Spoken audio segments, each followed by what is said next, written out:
Hello, আসসালামু আলাইকুম। আজকে এসএসসি বায়োলজির দ্বিতীয় অধ্যায় জীবকোষ ও টিস্যুর সর্বশেষ ভিডিও। আজকে আমরা অঙ্গ ও তন্ত্র সম্পর্কে বিস্তারিত জানতে পারবো। তোমরা ইতোমধ্যে জানছো যে আমাদের যে শরীর, এই যে এক একটা অঙ্গ বা এক একটা তন্ত্র অ্যাকচুয়ালি কিভাবে গঠিত হয়।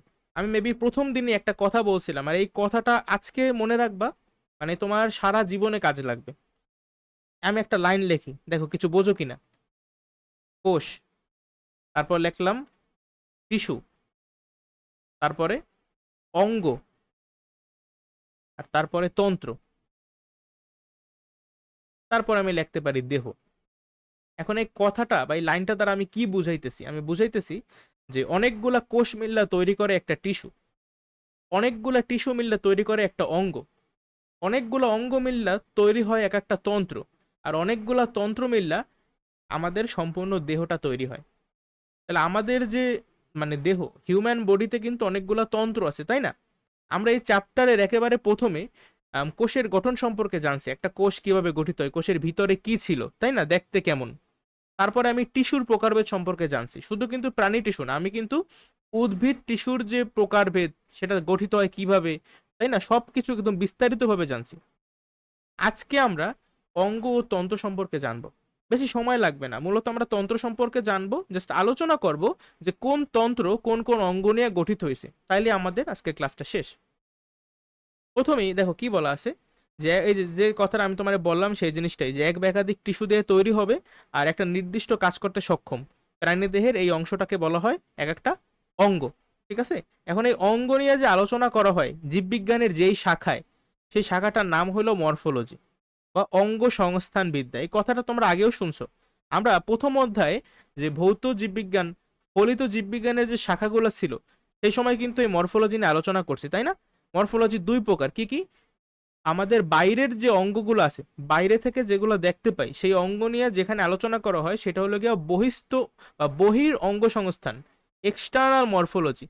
আর জীবদেহের ভিতরের অঙ্গগুলো নিয়ে আলোচনা করা হয়, সেটা সেই শাখাটার নাম হলো অন্তর অঙ্গ সংস্থান, মানে ইন্টারনাল মরফোলজি। ইন্টারনাল মরফোলজির আরেকটা নাম হলো অ্যানাটমি। এই অ্যানাটমি তোমরা যারা ভবিষ্যতে ডাক্তারি পড়বা, সেই ফার্স্ট মানে এমবিবিএস এর প্রথম যে অংশটা, সেই অংশের সাবজেক্ট হলো অ্যানাটমি। ঠিক আছে, ভেরি হার্ড অ্যাকচুয়ালি। তাহলে আমাদের শরীরের যে অঙ্গগুলো আছে, আমি কিছু জাস্ট নাম এখানে বলা আছে, যে পাকস্থলী। পাকস্থলী তো তোমরা সবাই চেনো, তাই না? জিনিসটা দেখতে অনেকটা এরকম, আমি ভালোভাবে আঁকতে পারি না, একটু কনসিডার করে নাও। ঠিক আছে, জিনিসটা দেখতে অনেকটা এরকম, এটা একটু ফুলানোর এভাবে থাকবে। ডিউডেনাম, ডিউডেনাম, জেজুনাম আর ইলিয়াম, এই শব্দগুলো তোমরা শুনছো হয়তোবা। আমরা আচ্ছা একটা কাজ করি, তোমার একটা ছবি আমি আগে দেখাই। এই যে আমি পাকস্থলী আঁকাইলাম, এই পাকস্থলীর ঠিক উপরে যে নালীটা থাকে, এই নালীটার নাম হলো অন্ন নালী। অন্ন নালীও বলতে পারো। আর অন্ন মানে কি? অন্ন মানে হলো গিয়ে খাবার বা খাদ্য। তাহলে এই নালীটাকে আমরা কিন্তু অন্ন নালীও বলতে পারি, আবার খাদ্য নালীও বলতে পারি। এর ইংলিশ হইলো ইসোফেগাস। আর পাকস্থলীর ইংলিশ কি? স্টোমাক। ইসোফেগাসের উপরে যে জিনিসটা থাকে সেটার নাম হইলো আমাদের ফ্যারিংস। ঠিক আছে, ফ্যারিংস। ফ্যারিংস এর বাংলা কি, কেউ কি বলতে পারো? ফ্যারিংস এর বাংলা হইলো গলবিল। এই গলবিলের উপরে আরো জিনিসপাতি থাকে, সেগুলোর আমি দেখাইলাম না, ভালো আঁকতে পারি না আমি। এই স্টোমাকের নিচে দেখো, স্টোমাকের নিচে এখান থেকেই শুরু হয় অন্ত্র। অন্ত্র বা ইনটেস্টাইন। এই অন্ত্র দুই রকমের, একটা হলো গিয়ে ক্ষুদ্রান্ত্র, আর একটা হইলো বৃহদান্ত্র। তাই স্টোমাকের পরেই আসবে ক্ষুদ্রান্ত্র বা স্মল ইনটেস্টাইন। এই স্মল ইনটেস্টাইন বা ক্ষুদ্রান্ত্র, লেখক, এই ক্ষুদ্রান্ত্রের তিনটা পার্ট আছে। তিনটা পার্ট কি কি? ডিউডেনাম, জেজুনাম, আর লাস্টেরটা হলো ইলিয়াম। এই তিনটা অংশ নিয়েই বা তিনটা অঙ্গ নিয়েই অ্যাকচুয়ালি আমাদের ক্ষুদ্রান্ত্র গঠিত হয়। ঠিক আছে, আবার ক্ষুদ্রান্ত যেই শেষ হয় ইলিয়ামের পরে, ইলিয়াম যেখান থেকে শেষ হয় সেখান থেকে শুরু হয় বৃহদান্ত্র। ঠিক আছে, ইলিয়ামের পরে কি শুরু হয়? বৃহদান্ত্র। আচ্ছা, জিনিসটা আমি এখানে লিখি, দাঁড়াও।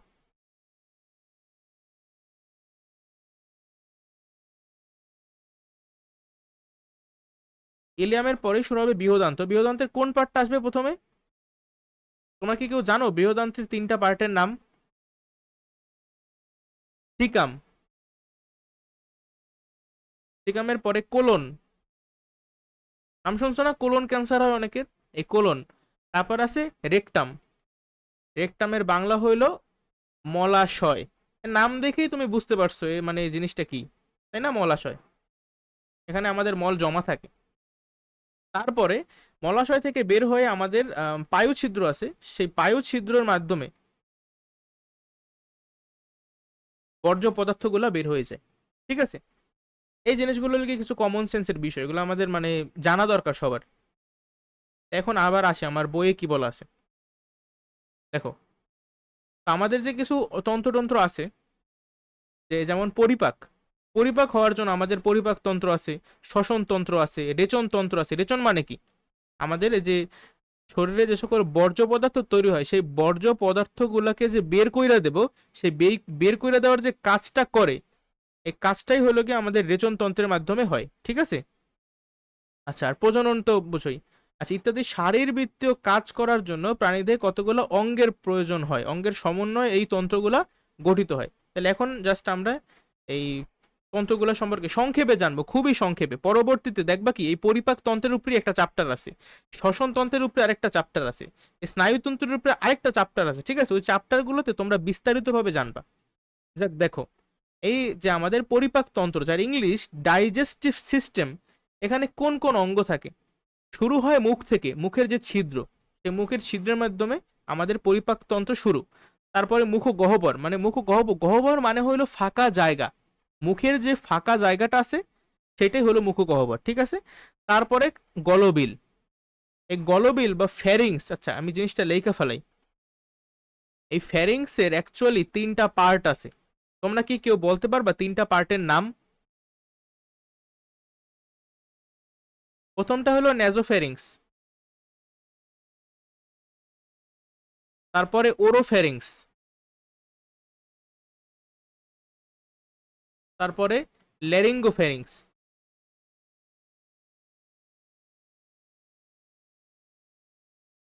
এর মধ্যে এই যে নেজোফ্যারিংস, ঠিক আছে, এই নেজোফ্যারিংস কিন্তু আমাদের আম, শ্বসনতন্ত্রেরও পার্ট। ঠিক আছে, শ্বসনতন্ত্রের পার্ট। বাট এই যে ওরোফ্যারিংস আর ল্যারিঙ্গোফ্যারিংস, এইটা, আচ্ছা, তোমার এই যে ল্যারিঙ্গোফ্যারিংসটা আছে, ওরোফ্যারিংস আর ল্যারিঙ্গোফ্যারিংস, এই দুইটা বলতে পারো আমাদের আম, শ্বসন মানে সরি পরিপাক তন্ত্রের পার্ট। ঠিক আছে, ফ্যারিংসের তিনটা অংশ আছে। তিনটা অংশ কি কি? এই যে নেজোফ্যারিংস, ওরোফ্যারিংস আর ল্যারিঙ্গোফ্যারিংস। এর মধ্যে আমার যে নেজোফ্যারিংস আছে, এই নেজোফ্যারিংসটা আমাদের শ্বসন তন্ত্রের পার্ট। আর এই নিচের ওরোফ্যারিংস আর ল্যারিঙ্গোফ্যারিংস, এইটা পরিপাক তন্ত্রের পার্ট। বুঝতে পারছো? আচ্ছা, তাহলে এইখানে এই যে দেখো, অন্ননালী, অন্ননালী একটুকে বললাম না, অন্ননালী বা খাদ্যনালী। আচ্ছা, শ্বসন তন্ত্র মানে কি? এই পরিপাক যেমন একটা তন্ত্র, ঠিক আছে, আমাদের সাপোজ আমরা যে খাবারটা খাই, এই খাবারটা যে পরিপাক হয়, এই কাজটা হয় পরিপাক তন্ত্রের মাধ্যমে। আবার শ্বসন নামে আরেকটা জিনিস হয় আমাদের শরীরে, সেইটা যেই তন্ত্রের মাধ্যমে হবে, সেই তন্ত্রটার নামই হইলো শ্বসন তন্ত্র। আচ্ছা, একটা কাজ করি, আমি তোমাদেরকে কিছু জেনারেল নলেজ আগে দিয়ে নিই, তাইলে আর কি আমাদের আজকের পড়াটা বুঝতে একটু সুবিধা হবে। ঠিক আছে, প্রথমে একটা কথা বলি আগে। চিন্তা করো, আমরা তো সবাই কি কি করি? আমরা খাবার খাই না, খাদ্য খাই। এখন এই যে খাদ্য আমরা খাই, এই খাদ্য খাওয়ার পিছনে উদ্দেশ্য কি? কেউ কি আমারে বলতে পারো? খাদ্য খাওয়ার পিছনে উদ্দেশ্য হলো শক্তি। আবার আমরা ছোটবেলায় শিক্ষা আসি যে সকল শক্তির উৎস কে বলতো? সূর্য, তাই না? এখন আমার প্রশ্ন, এই যে সূর্য থেকে কিভাবে শক্তিটা আসে, আসে আসে কেমন শক্তি হিসেবে বলতো? শক্তির কিন্তু অনেক রূপ আছে। সূর্য থেকে আলোক শক্তি আকারে আসে, আলোক শক্তি আকারে আসে। ঠিক আছে, শক্তি আলোক শক্তি রূপে আসে। এখন এই আলোক শক্তিটাকে আমরা সরাসরি গ্রহণ করতে পারি বলো? আমরা কিন্তু গ্রহণ করতে পারি না। তবে একটা সিনেমা আছে আমরা জানি, তোমরা হয়তো বা কেউ দেখো নাই, সিনেমাটার নাম হলো কোই মিল গায়া। ঠিক আছে, ঋত্বিক রোশনের একটা সিনেমা কোই মিল গায়া। তো সেখানে একটা এলিয়েন আছে, এলিয়েনটার নাম হলো গিয়ে জাদু। সে জাদু কি করে? সে জাদু হলো গিয়ে রোদ থেকে ডিরেক্ট সে শক্তি পায়। মানে সে কিন্তু এই আলোক শক্তিটাকে সরাসরি গ্রহণ করতে পারে, বাট আমাদের কিন্তু সেই ব্যবস্থাটা নাই, আমরা আলোক শক্তিকে সরাসরি গ্রহণ করতে পারি না। তাহলে প্রশ্ন, আমরা কিভাবে এই আলোক শক্তিটাকে পাই, তাই না? ঘটনা হইলো এই যে সূর্যের যে আলোক শক্তি, এই আলোটা কিন্তু গাছ আছে, এই গাছের উপরেও পড়ে, তাই না? এই মনে করো একটা গাছ, গাছে মনে করো সূর্যের আলোক শক্তিটা আসলো, আসার পরে কি হইলো, এই গাছের প্রত্যেকটা কোষে একটা বিশেষ ধরনের অঙ্গাণু থাকে, যে অঙ্গাণুটা কোনো প্রাণীতে থাকে না, শুধুমাত্র উদ্ভিদেই থাকে। সেই অঙ্গাণুটার নাম হইল প্লাস্টিড। ঠিক আছে, এই প্লাস্টিডের প্রকারভেদ কিন্তু অলরেডি আমি তোমারে পড়াইছি এই চ্যাপ্টারের শুরুতে। কি কি ছিল? ক্লোরোপ্লাস্ট, ক্রোমোপ্লাস্ট আর লিউকোপ্লাস্ট। তো এই যে ক্লোরোপ্লাস্ট, অ্যাকচুয়ালি এই ক্লোরোপ্লাস্টের কারণেই উদ্ভিদ নিজের খাদ্য নিজে তৈরি করতে পারে। বুঝতে পারছো? আমাদের কিন্তু এই ক্লোরোপ্লাস্ট নাই। আচ্ছা দেখো, ক্লোরোপ্লাস্ট থাকলে কি হয়, উদ্ভিদ একটা প্রক্রিয়ার মাধ্যমে নিজের খাবার নিজে তৈরি করে। সে প্রক্রিয়াটার নাম কি কেউ জানো? সবার জানার কথা, সালোক সংশ্লেষণ বা ইংলিশে আমরা বলি ফটোসিনথেসিস।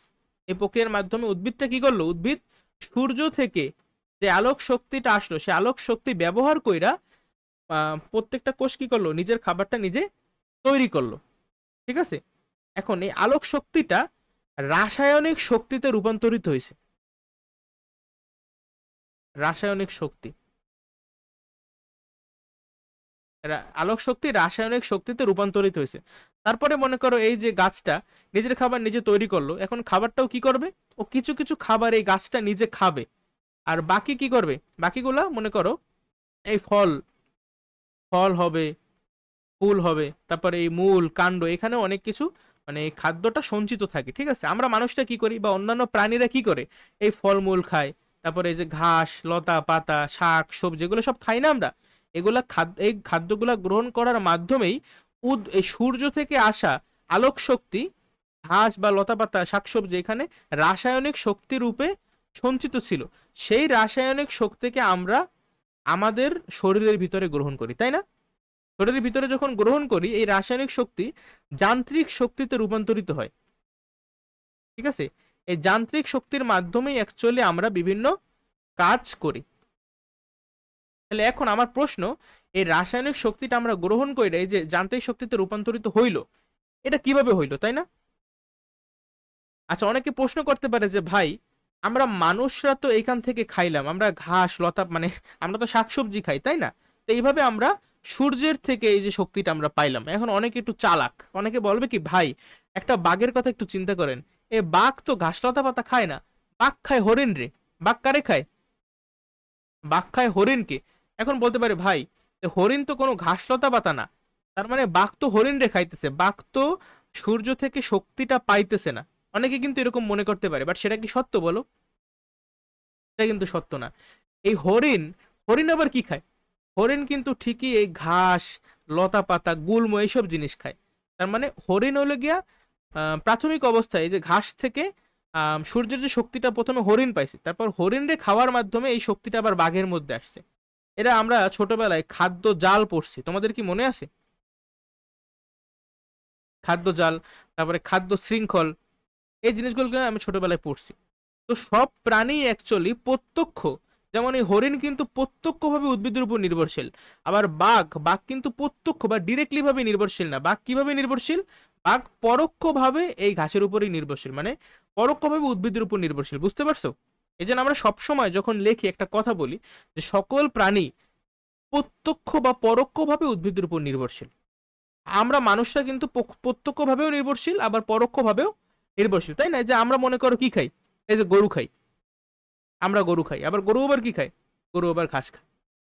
আবার আমরা যখন ডিরেক্টলি শাকসবজি খাই তখন আমরা প্রত্যক্ষভাবে নির্ভরশীল, আবার আমরা যখন গরু খাই তখন আমরা পরোক্ষভাবে নির্ভরশীল। আমরা যত পুষ্টি পাই আমাদের শরীরে, ঠিক আছে, এই সকল পুষ্টির দুই রকমের উৎস আছে। জেনারেল নলেজ বা কমন সেন্স দিয়ে বলো তো পুষ্টির এই যে দুইটা উৎস কি কি? একটা হলো উদ্ভিজ্জ উৎস, মানে তুমি উদ্ভিদ থেকে যেটা পাইতেছো, আরেকটা হইলো প্রাণীজ উৎস। বুঝতে পারছো? আচ্ছা যাক, এগুলো কিছু কমন সেন্সের কথাবার্তা। এখন আমি তোমার প্রশ্ন করলাম যে ভাই আমাদের এই যে দেহ অনেকগুলো কোষের সমন্বয়ে তৈরি হয়েছে, তাই না? মনে করো এই একটা কোষ, এখন এই কোষ আমরা যে খাবার খাই কেন খাই? আমাদের শক্তি লাগবে এই জন্য খাই। সাপোজ আমি একটা খাবার খাইলাম, এই খাবারটা কি হইলো, মনে করো একটা বড় খাবার কিন্তু বড় বড় থাকে, তাই না? বাট এই বড় বড় খাবারকে আমার যে কোষগুলো আছে সেই কোষগুলা গ্রহণ করতে পারে না। এই বড় বড় খাবারগুলোকে আমার একেবারে মানে ক্ষুদ্র খাদ্য কণায় রূপান্তরিত করতে হয়। ঠিক আছে, পরিপাকের মাধ্যমে আমরা এই জিনিসটা করি। পরিপাকের মাধ্যমে আমরা কি করি? পরিমাপ লেখছি কেন, পরিপাক। পরিপাকের মাধ্যমে আমরা কি করি বলতো? এই যে বড় খাদ্যবস্তুকে ছোট ছোট খাদ্য কণায় পরিণত করি, যেগুলোকে আমরা আমার দেহ শোষণ করতে পারবে। পরিপাকের পরে কি হবে তাইলে? পরিপাকের পরে এই যে পুষ্টিগুলো আমরা পাইলাম বা ক্ষুদ্র ক্ষুদ্র খাদ্য কণা পাইলাম, সেগুলোকে শোষণ করতে হবে, তাই না? তাহলে পরিপাকের পরে হবে শোষণ। এই শোষণ প্রথমত পুষ্টি উপাদানগুলা রক্তের মধ্যে যায়। ঠিক আছে, রক্তের মাধ্যমে পরিবাহিত হইয়া আমাদের সারা দেহে যত কোষ আছে সকল কোষের ভিতরে এই পুষ্টি উপাদানগুলো ঢোকে। বুঝতে পারছো? এখন সাপোজ এই পুষ্টি উপাদানটা ঢুকলো, এই মনে করো একটা কোষ, হ্যাঁ, এই কোষের মধ্যে আমার পুষ্টি উপাদানটা মনে করো গ্লুকোজ। কি? গ্লুকোজ বা শর্করা জাতীয় খাবার। শর্করা জাতীয় খাবারকে তুমি যখন ভাঙবা তখন তুমি গ্লুকোজ পাবা। ঠিক আছে, এখন এই গ্লুকোজ থেকেই মূলত আমরা শক্তি পাই। শক্তিকে আমরা এটিপি লিখি। এটিপি মানে হইল এডিনোসিন ট্রাইফসফেট। ঠিক আছে, এটিপি মানেই হইল শক্তি। এই গ্লুকোজ কোষের ভিতর ঢোকে আর কোষ থেকে শক্তি তৈরি হইয়া বাইরে বের হয়। বুঝতে পারছো? তাহলে এখন এই যে গ্লুকোজ থেকে শক্তি তৈরি হওয়ার যে প্রক্রিয়াটা, এই প্রক্রিয়াটার নাম হইল শ্বসন। এখন অনেকে প্রশ্ন করতে পারে, ভাই এইটার মানে শ্বসন? আমি তো জানতাম শ্বসন মানে শ্বাস নেওয়া আর শ্বাস ছাড়া। আচ্ছা, আমরা যেটা গ্রহণ করি সেটা কি? সেটা কি নিঃশ্বাস নাকি প্রশ্বাস? আমরা যেটা গ্রহণ করি, নিঃশ্বাস। না না নিঃশ্বাস না, এই সবাই একটু মিউট করো, সাউন্ড আসতেছে প্রচুর। আচ্ছা, আমরা যেটা গ্রহণ করি সেটাকে কিন্তু বলে প্রশ্বাস। প্রশ্বাসটা কি? আমরা গ্রহণ করি। আর আমরা যেটা আমাদের দেহ থেকে বের করে দিই সেটাকে আমরা বলি নিঃশ্বাস। কেন তোমরা এই যে যখন একজন মানুষ মারা যায় তখন কি বলে যে অমুকে শেষ নিঃশ্বাস ত্যাগ করছে, তাই না? আচ্ছা, তাহলে আমরা গ্রহণ করি প্রশ্বাস আর বের করি নিঃশ্বাস, যেটাকে আমরা কমনলি শ্বাস প্রশ্বাস বলি, তাই তো? মানে শ্বাস, শ্বাস গ্রহণ করে শ্বাস ত্যাগ করে, এগুলোই সবাই বলে আর কি, কেউ তো কিছু জানে না। এই যে প্রসেসটা, এই প্রসেসটা হইল গিয়া বহির্শ্বসন। কি? বহির্শ্বসন, বাইরের শ্বসন, বহির্শ্বসন। আর এই যে প্রসেসটা, এইটাকে বলে অ্যাকচুয়ালি অন্তঃশ্বসন। বুঝছো? এই শ্বসন দুই প্রকারের, বহিঃশ্বসন আর অন্তঃশ্বসন। এগুলো সবকিছু আজকে আমরা যে জিনিসটা পড়তেছি সেটা হলো তুমি পরবর্তীতে তোমার এই এসএসসির বইতে অন্যান্য যে চ্যাপ্টারগুলো আছে বায়োলজির, সেগুলোতে যা যা পড়বা সেগুলোর একটা সার সংক্ষেপ। ঠিক আছে, সারাংশ আজকে আমরা পড়তেছি। দেখ দেখো, তাহলে এই যে অন্তঃশ্বসন হইতেছে, ফলে কিন্তু আমরা শক্তি পাইতেছি। এই শক্তিটাই আমাদের কাজে লাগতেছে, এই শক্তি ইউজ করেই কিন্তু আমরা সবকিছু করি, তাই না? যাক, তাহলে এই প্রসেসটা আমি যা যা এখন পর্যন্ত বললাম, তোমরা কি সবকিছু বুঝতে পারছো? তো এই যে তুমি একটা খাবার খাবা, স্যার বুঝছি। এই খাবারটা যে ছোট ছোট খাদ্য কণায় পরিণত হবে, তারপর সেখান থেকে তুমি যে পুষ্টি পাবা, এর জন্য এই যে পরিপাক হবে তোমার দেহে, পরিপাক হওয়ার জন্য যেই তন্ত্রটা কাজ করবে সেই তন্ত্রটার নাম হলো পরিপাক তন্ত্র। আবার তুমি একটা খাবার খাইলা, এই সব খাবার কিন্তু তোমার পুষ্টি যোগান দেবে না। ঠিক আছে, খাবার তুমি হজম করলা, কিন্তু কিছু কিছু খাদ্য উপাদান থাকবে যেগুলো হজম করা যায় না, এগুলো কোনো কাজের না। ঠিক আছে, খাদ্য সার, এগুলো কি করতে হবে? এগুলো কিন্তু আমার দেহ থেকে বের করে দিতে হবে। দেহ থেকে কি করতে হবে? নির্গত করতে হবে। এখন এই যে দেহ থেকে নির্গত হবে, এই কাজটা কোন তন্ত্র করে? এই কাজটা করে রেচন তন্ত্র। রেচন তন্ত্র কি করে? দেহ থেকে নির্গত করে। কি নির্গত করে? বর্জ্য পদার্থ নির্গত করে। ঠিক আছে, বর্জ্য পদার্থ। বর্জ্য পদার্থ বলতে বুঝিতেছি ওই যে যে খাবারগুলা মানে তুমি হজম করতে পারতেছো না, অপাচ্য খাবার। ঠিক আছে, অপাচ্য খাদ্য সার, এগুলোই হলো গিয়া বর্জ্য পদার্থ, যেগুলা আমরা যখন ওয়াশরুমে যাই বের হয়। ঠিক আছে, ডিফিকেশনের মাধ্যমে। যাক, তাহলে আমরা পরিপাক তন্ত্র বুঝলাম, রেচন তন্ত্র বুঝতে পারলাম। ঠিক আছে, আচ্ছা, এরপরে আমাদের সারা শরীরে যে রক্ত পরিবাহিত হয় সব জায়গায়, তাই না?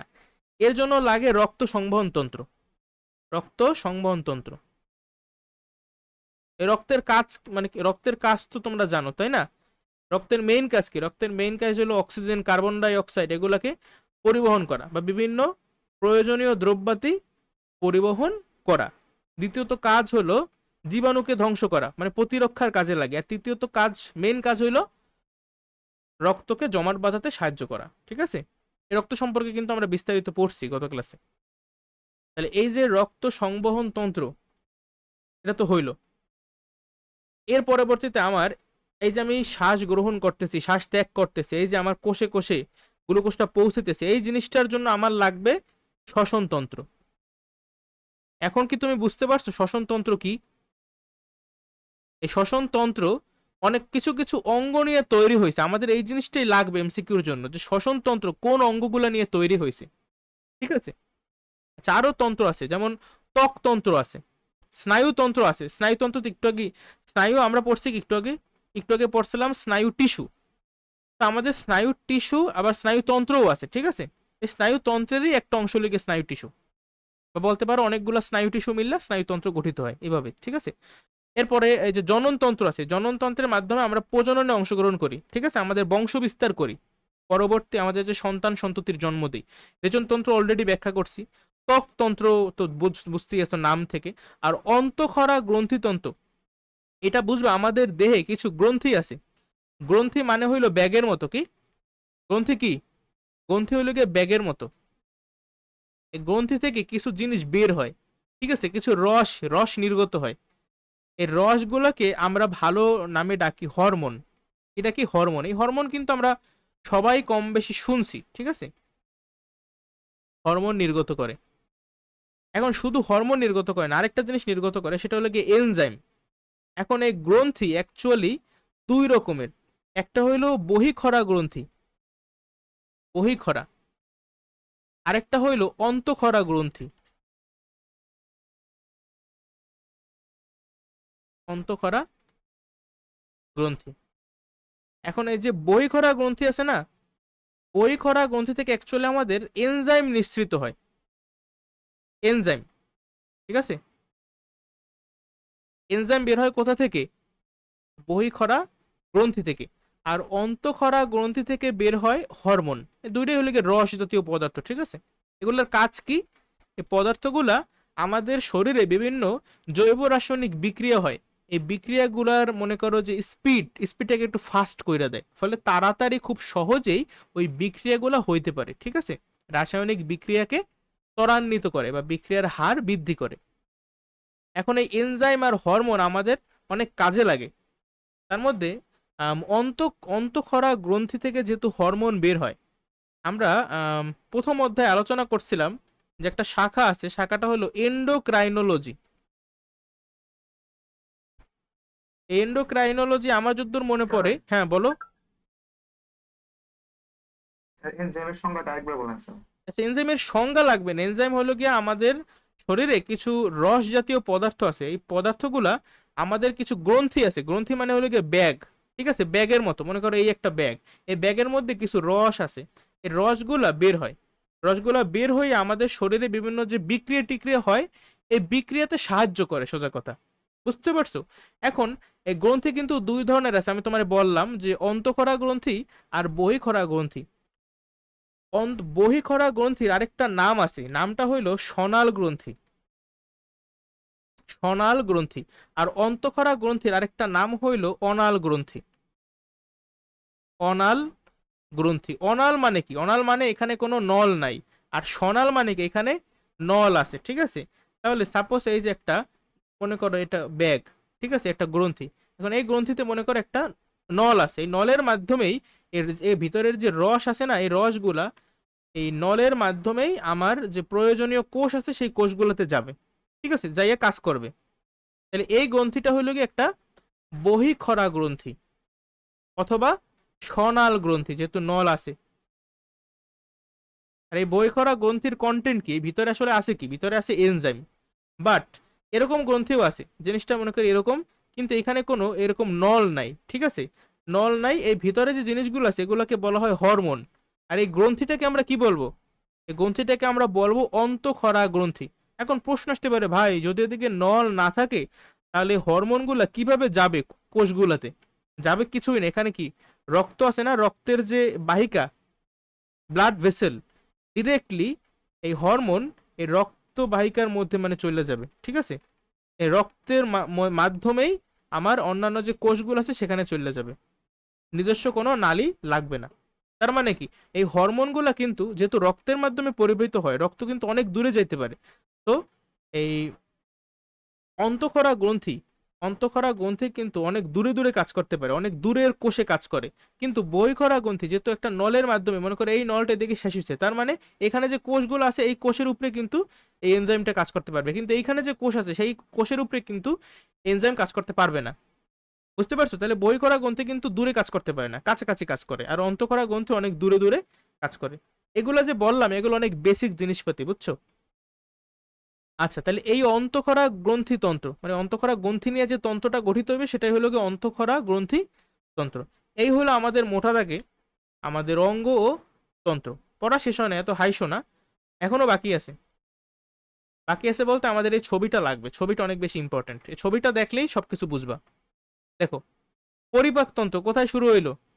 এই যে একদম মুখে শুরু হবে, ঠিক আছে? তারপর এখানে মুখবিবর, মুখবিবর মানে হলো কি আমাদের মাউথ কেভিটি, ঠিক আছে, মানে মুখের যে ফাঁকা জায়গাটা। এবার এখান থেকে আমাদের গলবিল আছে, গলবিলের পরে খাদ্য নালীতে আসে, যে খাদ্য নালী বা ইসোফেগাস, ইসোফেগাসের পরে যাবে স্টোমাক, ঠিক আছে, স্টোমাকে আসবে।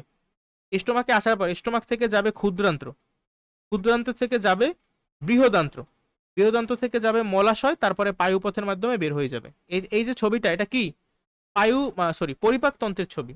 এরপরে আছে শ্বসনতন্ত্র। শ্বসনতন্ত্র কোন কোন অঙ্গ নিয়ে তৈরি হয়েছে? এদিকে তাকাও, এইটাকে বলা হয় শ্বাসনালী, ইংলিশ হইল ট্রাকিয়া। ট্রাকিয়া থেকে দেখছো দুইটা সেকশন হয়েছে, এই একটা, এই একটা।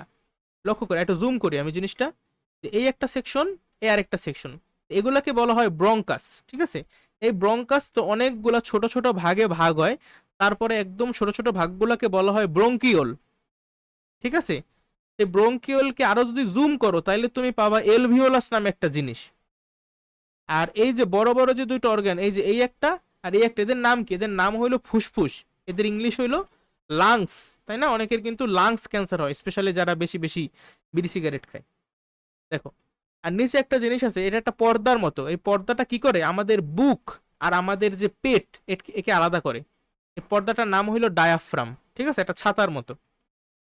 আচ্ছা, পরবর্তী ছবিটার দিকে একটু লক্ষ্য করি, কি আছে এখানে আমার? ত্বকতন্ত্র। ত্বকতন্ত্র তো বুঝোই, এই যে ত্বক, তোমার ত্বক নিয়েই ত্বকতন্ত্র গঠিত হয়েছে। ত্বকের মধ্যে যে তোমার নখ আছে, তারপর নিজের যে তোমার গায়ের যে ত্বক সেগুলো আছে, আবার এই যে মাথার উপরে চুল আছে, ঠিক আছে, এগুলো তোমরা পারো। তারপর আছে রেচনতন্ত্র। রেচনতন্ত্রে আছে আমাদের মেইনলি কিডনি আছে, ঠিক আছে, কিডনি আমাদের মেইন অর্গান রেচনতন্ত্রের। এই যে দুইটা কিডনি, এই একটা কিডনি, এই একটা কিডনি, কিডনি থেকে বের হয় ইউরেটার। দেখো, এই একটা নালী, এই একটা নালী, এটাকে এই দুইটা হলো কি ইউরেটার, ঠিক আছে। তাহলে এক জোড়া বৃক্ক, একজোড়া ইউরেটার, ইউরেটারের বাংলা বলতে পারো, এটা যেহেতু বৃক্ক তাহলে এটা হলো গিয়ে বৃক্কনালী, ঠিক আছে। তারপর এই যে একটা গোল্লা গোল্লা একটা থলির মতো বা ব্যাগের মতো আছে, এটাকে এখানে আমাদের যে প্রস্রাব বা মূত্র সেগুলো সঞ্চিত থাকে, ইউরিনারি ব্ল্যাডার, এটার বাংলা হলো গিয়ে মূত্রথলি। মূত্রথলি থেকে এখানে একটা নলের মাধ্যমে আমাদের প্রস্রাব বের হয়, ঠিক আছে, শরীর থেকে, সেটার নাম মূত্র নালী বা ইউরেথ্রা। আচ্ছা, এর পরবর্তী এগুলো আমি সব বিস্তারিত একটু পরে দেখাইতেছি, আপাতত জাস্ট আমি ছবি থেকে তোমাদেরকে দেখাই। আর স্নায়ুতন্ত্র তো বোঝোই, স্নায়ুতন্ত্রের মেইন যে জিনিসটা সেটা হলো কি আমাদের কি ব্রেন। এই যে এই ব্রেন আছে, ব্রেন থেকে দেখো একটা লম্বা একটা কি বলে এটা, একটা তার, একটা তারের মতো বেরিয়েছে, দেখছো? এটা পিছনে আমাদের যে পিঠ আছে না, এই পিঠে আমরা ফিল করতে পারি ভার্টিব্রাটা আছে, সেই ভার্টিব্রাটার মধ্যে আমরা নাম শুনছি জিনিসটার স্পাইনাল কর্ড, এইটা হলো স্পাইনাল কর্ড, ঠিক আছে। একসাথে বলা হয় সুষুম্না কাণ্ড। আর এগুলার ভিতরে মানে এই মেরুরজ্জু থাকে, ঠিক আছে, বোন মেরু। যাই হোক, এই যে সুষুম্না কাণ্ড, এই জিনিসটার নাম কি? সুষুম্না কাণ্ড। সুষুম্না কাণ্ড থেকে যেগুলা বের হয়েছে এগুলাকে বলা হয় আবার সুষুম্না স্নায়ু। আবার এখানে এই যে করোটিক স্নায়ু আছে, ঠিক আছে। যাক, সবকিছু তোমরা এখন বুঝবা না আসলে বললেও। আর অন্তঃক্ষরা গ্রন্থি আমাদের কিছু, এই যে বললাম না হরমোন বের হয় যেগুলো থেকে, সেগুলো কি অন্তঃক্ষরা গ্রন্থি। অন্তঃক্ষরা গ্রন্থি মিললে যে তন্ত্রটা গঠন করছে সেটাকে আমরা বলি অন্তঃক্ষরা গ্রন্থিতন্ত্র। আচ্ছা, এখন কোন কোন গ্রন্থি আছে নাম তো আমাদের মুখস্থ জানা লাগবে, তাই না? এই ছবিটার দিকে তাকাও, উপরে আছে একদম এই যে মস্তিষ্ক, দেখো এই যে মস্তিষ্ক না, মস্তিষ্কের সামনের পার্টটাকে বলা হয় আমাদের সেরেব্রাম। তারপর পিছনে থাকে থ্যালামাস, আর এখানে দিকে থাকে হাইপোথ্যালামাস। এই হাইপোথ্যালামাসের ঠিক নিচে আমাদের পিটুইটারি গ্রন্থি কাজ করে। এই পিটুইটারি গ্রন্থিকে বলা হয় master gland. Master gland, gland মানে গ্রন্থি। মানে যত গ্রন্থি আছে আমাদের শরীরে, অন্য যত গ্রন্থি আছে অন্যান্য গ্রন্থিগুলোকেও এই পিটুইটারি গ্রন্থি কন্ট্রোল করে। ঠিক আছে, পিটুইটারি গ্রন্থি দুইটা, একটা হলো গিয়ে সামনের দিকে, একটা হলো গিয়ে পিছনের দিকে। তা এই পিটুইটারির নিচে যে গ্রন্থিটা যে আমাদের গলার দিকে থাকে, এটাকে নাম হলো থাইরয়েড গ্রন্থি। এই থাইরয়েড গ্রন্থি আমাদের জন্য খুবই কাজের, বুঝতে পারছো? যাদের সমস্যা হয় তাদের কিন্তু গলগণ্ড রোগ হইতে পারে, বা গয়টার, অনেকের দেখবা গলা ফোলা, সার্চ করলেই পাবা। বিশেষ করে উত্তর অঞ্চলে, বাংলাদেশের উত্তর অঞ্চলে যেখানে মানে সমুদ্র থেকে দূরে, সেখানে কিন্তু এই থাইরয়েডের সমস্যা হয়। ঠিক আছে, কারণ ওইদিকে আয়োডিনের অভাব। থাইরয়েডের চারপাশে চারটা গ্রন্থি থাকে, সেগুলোকে বলা হয় প্যারাথাইরয়েড গ্রন্থি। আর এই থাইরয়েড গ্রন্থি দেখতে অনেকটা প্রজাপতির মতো। থাইরয়েড যদি ক্যান্সার হয় কারো, এই থাইরয়েড ক্যান্সার নিরাময় করে কোন আইসোটোপের মাধ্যমে? পারলে কমেন্ট সেকশনে জানাই দিও। এরপর আছে অ্যাড্রেনাল গ্রন্থি। অ্যাড্রেনাল গ্রন্থি আর একটা নাম হইল সুপ্রারেনাল গ্রন্থি। রেনাল মানে হইলো কিডনি। ঠিক আছে, এইটা হলো একটা কিডনি, এই আর একটা কিডনি। এই যে গ্রন্থিটা কিডনির ঠিক উপরে থাকে। ঠিক আছে, যেহেতু উপরে থাকে এই জন্য আমরা বলি সুপ্রারেনাল গ্রন্থি, অথবা এটাকে অ্যাড্রেনাল গ্রন্থিও বলা যেতে পারে। এরপরে দেখো এই যে দুইটা কিডনির এই যে মাঝখান থেকে এই যে হলুদ যে অঙ্গটা দেখতে পাইতেছো, এর নাম হইলো প্যানক্রিয়াস অথবা অগ্ন্যাশয়। ঠিক আছে, পাতার মতো দেখতে। এই অগ্ন্যাশয়ে এটা একটা মিশ্র গ্রন্থি, মানে এটা একই সাথে অন্তঃক্ষরা গ্রন্থি আবার বহিঃক্ষরা গ্রন্থি, এটা দুই রকমের বৈশিষ্ট্যই আছে। তো অন্তঃক্ষরার মানে সরি অগ্ন্যাশয়ের যে অন্তঃক্ষরা পার্টটা আছে সেটাকে বলা হয় আইলেটস অফ ল্যাঙ্গার হ্যান্স। ঠিক আছে, আমি সব একটু একটু পরে তোমাদেরকে লেখা থেকে দেখাবো। যাই হোক, তো এই নারী দেহে আছে গর্ভাশয়, এই যে এটাকে নাম হইলো গিয়া আমাদের গর্ভাশয়, আর পুরুষদের আছে শুক্রাশয়। দেখ এই সবকিছু মিলেই আমাদের অন্তঃক্ষরা গ্রন্থি। আচ্ছা, এখন আমরা পূর্ববর্তী পৃষ্ঠায় যাই, ডিটেলসে শিখতে হবে। ঠিক আছে, দেখো কি বলা আছে বইতে। এই যে পাকস্থলী, অন্ননালী পর কি পাকস্থলী, তারপর ডিউডেনাম জেজুনাম ইলিয়াম মানে ক্ষুদ্রান্ত্র, তারপরে সিকাম কোলন মলাশয় বা রেকটাম, তারপরে পায়ুছিদ্র, এগুলা মিললে কি তৈরি করছে? পৌষ্টিক নালী গঠন করছে। ও আচ্ছা, ভালো কথা। এই যে পরিপাক তন্ত্র, পরিপাক তন্ত্রের অ্যাকচুয়ালি দুইটা পার্ট আছে। পরিপাক তন্ত্রের দুইটা পার্ট, একটা হলো পরিপাক নালী, আরেকটা হইলো পরিপাক গ্রন্থি। আমি যে পার্টগুলোর নাম তোমারে বললাম, মুখ থেকে শুরু করে পায়ুছিদ্র পর্যন্ত, এগুলো হলো গিয়ে পরিপাক নালীর অংশ। আর পরিপাক নালীগুলোতে আমার যে বিক্রিয়াগুলো হইতে থাকে, সেগুলো হওয়ার জন্য কি বিভিন্ন হরমোন লাগবে না, বিভিন্ন এনজাইম লাগবে না? তো আমার কিন্তু পরিপাক কিছু গ্রন্থি থাকবে, এই গ্রন্থিগুলো থেকে এনজাইম আর হরমোন নিঃসৃত হবে। তাহলে গ্রন্থিগুলোর নাম তো আমার জানা লাগবে, তাই না? পরিপাক গ্রন্থি প্রথমে আছে আমাদের লালা, লালা গ্রন্থি। ঠিক আছে, ইংলিশে বলে স্যালাইভারি গ্ল্যান্ড। লালা গ্রন্থির পরে আছে আমাদের পাকস্থলী। এই পাকস্থলী নিজে কিন্তু একটা গ্রন্থির মতো কাজ করে। তারপর আমাদের যকৃৎ, যকৃতের ইংলিশ হইল লিভার। আমরা যেটারে বাংলা অনেকে আবার বলি কলিজা, মুরগির কলিজা খাই না, কলিজা হলে গিয়ে যকৃৎ। যকৃৎ কিন্তু এক পরিপাক গ্রন্থি। তারপরে আছে অগ্ন্যাশয়, আর থাকবে অন্ত্র। এই যে পাঁচটা আমি লিখলাম এগুলো হইলো পরিপাক গ্রন্থির অংশ, বুঝতে পারছো? যদিও এখানে কিন্তু সব বলাও নাই, এখানে শুধুমাত্র লালা গ্রন্থি, যকৃৎ আর অগ্ন্যাশয় এগুলো বলছে। বাট আমাদের কিন্তু পরিপাক গ্রন্থি অথবা পৌষ্টিক গ্রন্থিতে এই পাঁচটা গ্রন্থি মোট আছে। ঠিক আছে, এরপর শ্বসন তন্ত্র বা রেসপিরেটরি সিস্টেম কিভাবে তৈরি হয়েছে, কোন কোন অঙ্গ নিয়ে? প্রথমেই নাসা রন্ধ্র, মানে আমাদের যে নাকের যে ছিদ্রটা, ঠিক আছে, নাসা রন্ধ্র, রন্ধ্র মানে হইলো গিয়া ছিদ্র বা ফুটা। তারপরে গলবিল, ল্যারিংস, ল্যারিংসের বাংলা কি তোমরা কি কেউ বলতে পারো? ল্যারিংস আর ফ্যারিংস কিন্তু সেম না, ল্যারিংসের পিছনে থাকে ফ্যারিংস। ল্যারিংসের বাংলা হইল স্বর যন্ত্র। এখানে কিন্তু আমাদের ভোকাল কর্ড থাকে। ঠিক আছে, ভোকাল কর্ডের মাধ্যমে কিন্তু আমরা যে শব্দ করতেছি, তাই না? আমাদের যদি ল্যারিংস না থাকতো তাহলে কিন্তু আমরা শব্দ করতে পারতাম না।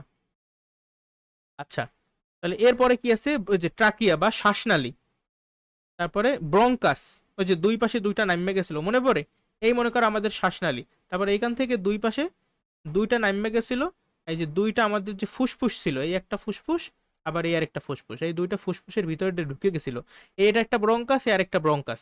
ঠিক আছে, এই ব্রঙ্কাসটা আরো অনেক মানে ভাগে ভাগ হবে। ঠিক আছে, এগুলো অনেক ভাগে ভাগ হইতে থাকবে। এগুলো তোমরা যখন বড় হবা ওই সময় শিখবা, ঠিক আছে? তারপরে একদম ক্ষুদ্র ক্ষুদ্র ভাগ হয়ে এক সময় পরিণত হবে ব্রঙ্কিওলে। তারপর ব্রঙ্কিওলকে তুমি যদি আরো জুম করো তখন তুমি পাবা এলভিওলাস অথবা এলভিওলাই, সেম জিনিস, সিঙ্গুলার আর প্লুরাল ফর্ম। আর পাবা একজোড়া ফুসফুস, এই যে একজোড়া ফুসফুস। তাহলে এগুলা মিললেই আমার শ্বসনতন্ত্রটা গঠিত হয়েছে। বুঝতে পারছো? শ্বসনতন্ত্র শুরু হয়েছে কোথায়? এই নাসারন্ধ্রে শুরু হয়েছে, আর শেষ হয়েছে অ্যালভিওলাস, মানে সরি এই অ্যালভিওলাস আর কি, ঠিক আছে? আর ফুসফুস থাকে, ফুসফুসটা যে বড় যেটা দেখতে পাইতেছি। মনে থাকবে যদি প্রশ্ন আসে যে নিচের কোন অঙ্গটি শ্বসনতন্ত্রের অংশ নয়, বা নিচের কোন অঙ্গটি শ্বসনতন্ত্রের অংশ, এই টাইপের প্রশ্ন আসলে কি পারা যাবে?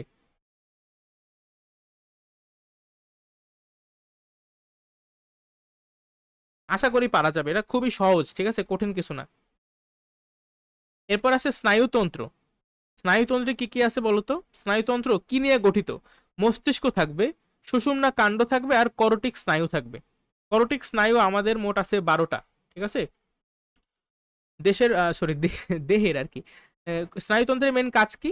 ও উদ্দীপনা গ্রহণ করবে, ভিতরের আর বাইরের উদ্দীপনা গ্রহণ করবে, আর সেই অনুযায়ী সাড়া প্রদান করবে অথবা প্রতিক্রিয়া সৃষ্টি করবে। এটা হলো কি ওর কাজ। স্নায়ুতন্ত্র কিভাবে গঠিত হয়েছে সেটা তো আমি তোমার বললেই দিলাম। আচ্ছা, এখানে আর তেমন কিছু নাই।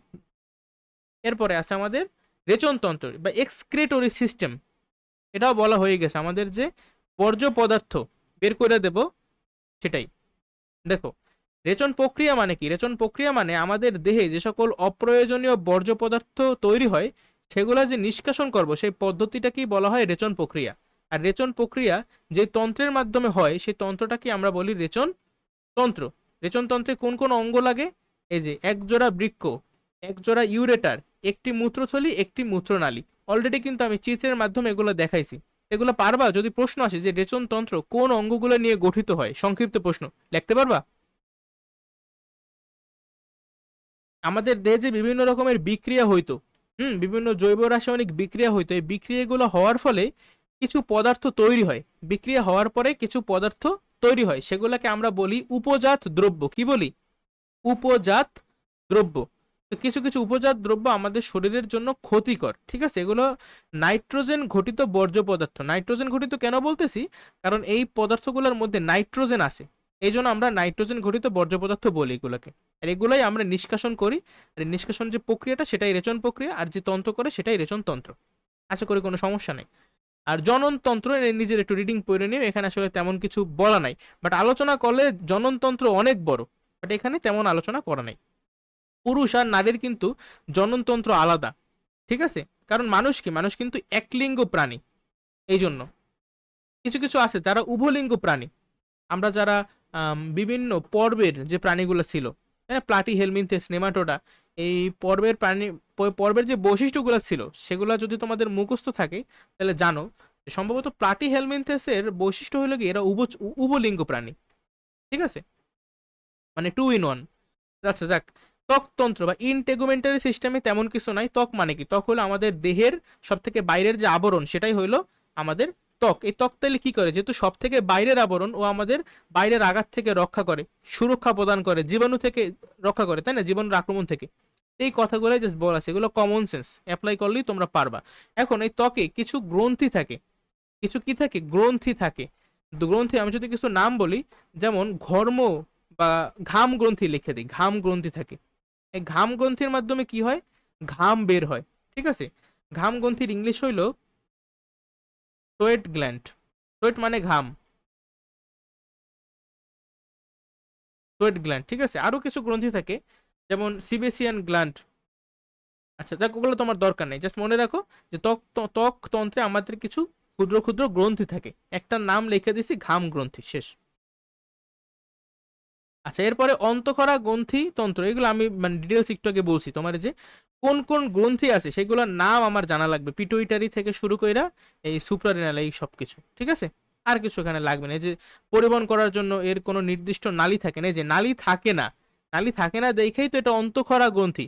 যদি নালী থাকতো তাহলে তো এটা বই খরা হইতো, তাই না? এ রক্তের মাধ্যমে এক স্থান থেকে অন্য স্থানে হরমোন পরিবাহিত হয়। আমি অলরেডি তোমার এখানে যা যা লেখা আছে সবকিছু বইলে ফেলাইছি, নতুন আসলে কিছু নাই, ঠিক আছে? তার ছবিটাও তো আমি তোমাদেরকে ভালোভাবে বিশ্লেষণ করাইয়াই দিছি। এই হলো আমাদের আসলে এই ফুল চ্যাপ্টার। এছাড়াও এরপরে আমাদের অনুবীক্ষণ যন্ত্র আছে। তো এই অনুবীক্ষণ যন্ত্রের পার্টটা বুঝছো, তোমরা এটা রিডিং পড়ো, ঠিক আছে? তেমন ইম্পর্টেন্ট না এগুলা যে পড়াইছে, এগুলো আসলে সবাই পড়ায় না, অনেক মানে তাড়াতাড়ি করাইতে যে মিস করে। বাট তোমাদের মোটামুটি কয়টা 6টা না জানি 7টার মতো মোট ভিডিও আসছে এই চ্যাপ্টারের উপরে। এগুলা আশা করি সবাই খুব ভালোভাবে দেখছো, ঠিক আছে? যদি কেউ ভালোভাবে দেখে থাকো নোট করো, তার এখানে কোনো সমস্যা থাকার কথা না। প্রত্যেকটা লাইন বাই লাইন আমি তোমাদেরকে বুঝাই দিছি, ঠিক আছে? আচ্ছা, তাহলে তোমাদের যদি ভিডিওটা ভালো লাগে তাহলে লাইক করো, বন্ধুদের মাঝে শেয়ার করো, আর কমেন্ট সেকশনে জানাও কেমন লাগছে। চ্যানেলটা সাবস্ক্রাইব করো। তো আজকের মতো আমি যাচ্ছি। সবাই তোমরা নিজেরাও ভালো থাকো, অপরকেও ভালো রাখো। আসসালামু আলাইকুম।